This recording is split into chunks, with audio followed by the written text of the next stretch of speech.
सामान्य मुलगा, एक सामान्य गरीब बेकारी कुटुंबातला मुलगा अधिकारी होऊ शकतो, साहित्यिक होऊ शकतो, मोठा राजकारणी होऊ शकतो.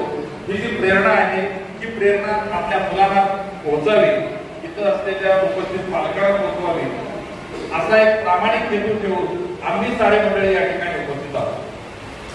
आम्हाला आमच्या क्षेत्रामध्ये मी महसूल विभागामध्ये काम करत असताना त्या विभागामध्ये चांगलं काम केल्याबद्दल भरपूर बक्षीस मिळाले असतील, भरपूर कौतुक झालं असेल. त्याच पद्धतीनं जाधवसाहेब इथं पोलीस विभागामध्ये बऱ्याच ठिकाणी काम केले. त्यांनी केलेल्या कामाचे पोचपावती म्हणून त्या विभागाला भरपूर त्यांचं कौतुक केलेलं आहे, पारितोषिक दिलेले आहे. अशाच पद्धतीनं या व्यासपीठावर बसलेल्या प्रत्येकाने त्या क्षेत्रामध्ये चांगलं काम केल्यामुळं त्यांचं कौतुक त्या क्षेत्राने भरपूर केलेलं आहे. पण या ठिकाणी उपस्थित राहत असताना हे समाजाचं खरोखरच काहीतरी देणं लागतो, या समाजाचं भलं केलं पाहिजे, याकरता आम्ही सारे मंडळी आहोत. अशाच पद्धतीने हा संदेश घ्या. कृष्णा पूर्वी साहेबांनी आपल्या भाषणामध्ये सांगत असताना दुःख व्यक्त केलं की ज्यांना विचारलं गेले की तू कुठल्या संघटनेत आहेस, कुठल्या संघात आहेस वगैरे वगैरे. हे दुर्दैव आहे. समाजाचं कसं आहे, प्रगती होत असताना सुद्धा त्याचे दुर्गुण असतात. तर त्या ज्या उणीवा आहेत त्याचा हा परिणाम आहे. आपला समाज खरं तर मी शिकल्यानंतर मी तुम्हाला सगळ्यांना सांगितलं पाहिजे की आपण सगळे संघटित होऊ, एकत्रित येऊ आणि काहीतरी काम करू. मित्रांनो, आपला जो पेकडी समाज आहे, आपण फार पूर्वी संघर्षातून इथपर्यंत आलेलो आहोत, पण फार प्रगल्भ विचाराचा आपला समाज आहे. आपण या फक्त पेकडी समाज आपण नाही, आपण इतर समाजासोबत राहत असतो आणि ते राहत असताना आपली जात लपून ठेवावी लागते असं वास्तव आजही दिसतं. पूर्वीचा काळ किती वाईट असेल, जात लपून ठेवणे, आडनाव लपून ठेवणे आणि या घोळामध्ये आपल्या ज्या रूढी परंपरा आहेत त्या आपण सोडून चाललेलो आहोत. तर सर्व मित्रांना माझी विनंती आहे की आपल्या ज्या काही कला आहेत नक्कीच आपण आपल्या समाजामध्ये आता एक नवश्रीमंतांचा मध्यम वर्ग तयार झाला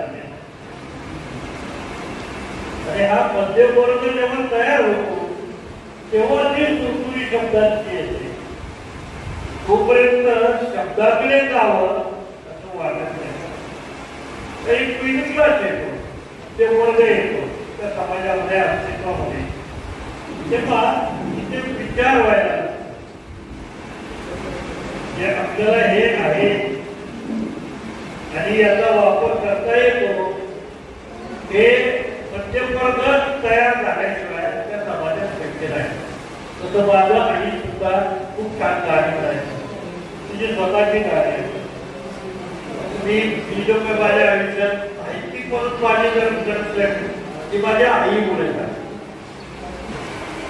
मला अतिशय आनंद झाला की निदान थोडी का होईना आपल्या समाजात जागृती यायला लागली आणि दुसरं थोडं शहाणपण यायला लागलं.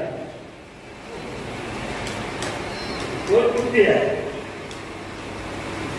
प्रामाणिकपण आणि शहाणपण याच्यामध्ये फरक आहे. जसा अंधार आणि प्रकाशामध्ये फरक तर अंधारामध्ये काहीच दिसत नाही आणि थोडा जरी प्रकाश आला तरी घुसायला. त्या वृत्तीत कोरीची कविता मांडल्या त्या किती कविता गरजेच्या होत्या त्या काही त्या मुलींना असं वाटले की आपण कविता लिहावी ही माझ्या दृष्टीने सारखी. म्हणजे एक मुलीला एकांकिका करावीशी वाटते. माझ्या दृष्टीने फार मोठी गोष्ट आहे. अशी प्रतिभा आपल्याजवळ आहे आणि आपली माणसं फार हुशार आहे. आता मल्लिकार्जुन मानसिंग सांगितलं तुम्हाला ते महाराष्ट्रात चौथे आले. माझ्यावर ते साहेब महाराष्ट्रात तुम्ही चौथे आलात ना की ही वस्ती सुद्धा तिसरी चौथी येऊ शकतात. पण त्याला संधी मिळत नाही आणि मल्लिकार्जुनला संधी मिळाली त्या संधीचं त्यांनी सोडलं नाही. जे अधिकारी सगळे बसलेले आहेत हे अधिकारी हे आपल्या समाजाचं प्रेम आहे. जसं आपल्या समाजाचं ते सगळं प्रेम आहे, होती आहे. माणसं स्वतःच्या मार्गाने केलेली आहे. आपल्याकडे लोकांनी मदत त्यांना केली म्हणून ती पुढे गेलेली आहे. स्वतःच्या कर्तव्यातून स्वतःच्या परिस्थितीवरती भाग करून पुढे आलेली ही मंडळी आहे. जे कुणी पायगड्यात असलेले लोक आहेत किंवा कुणी श्रीमंत समाजातले लोक आहेत ते सगळे तयारी आपला घर करीत वरती आलेले लोक आहेत.